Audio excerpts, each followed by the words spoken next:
హైదరాబాద్లోని కూకట్పల్లి ఏసీపీ ఇంట్లో ఏసీబీ సోదాలు నిర్వహించింది. ఆదాయానికి మించి అక్రమాస్తులు ఉన్నాయి అనే ఆరోపణలతో దాడులు చేశారు. దాదాపు 5 చోట్ల ఏకకాలంలో సోదాలు నిర్వహిస్తోంది. ఇప్పటి వరకు దాదాపు 2 కోట్ల అక్రమాస్తులు గుర్తించినట్లుగా తెలుస్తోంది.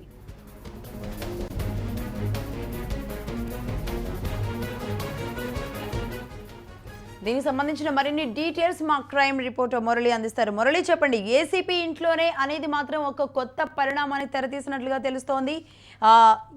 ఏమేమి బయటపడ్డాయి, ఎలా జరిగింది? గతంలో నిజామాబాద్ లో ఏసీబీ డివిజన్ ఏసీబీలో సీఏగా పనిచేసిన సంజీవరావు ప్రస్తుతం కుకట్పల్లి ఏసీబీలో పనిచేస్తున్నారు. ఇతను ఆదాయం నుంచి ఆస్తులు సమకూర్చిన ఆరోపణతో ఈ రోజు తెల్లవారుజామున ఆల్వాల్లో మానవ సరోవర్ బ్లాక్ లో ఉన్న ఇంటితో పాటు అతని గతంలో పనిచేసిన బంధువులు ఉన్న వరంగల్ జిల్లా హనుమకొండలతో పాటు మరికొన్ని ప్రాంతాల్లో అంటే దాదాపు 5 చోట్ల ఏసీబీ ఏకకాలంలో దాడులు చేస్తుంది.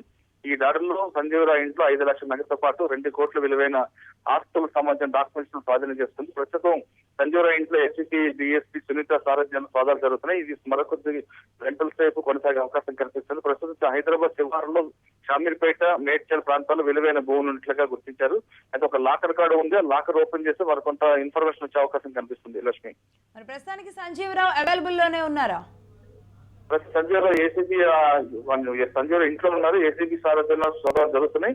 సంజీవరావు సమక్షంలోనే ఏసీబీ సోదాలు చేసిన తర్వాత మరి కాసేపటి సంజీవరావు తీసుకొని ఏసీబీ అధికారులు బ్యాంక్ లాకర్ ఓపెన్ చేసే అవకాశం కనిపిస్తుంది. Right, thank you Murali.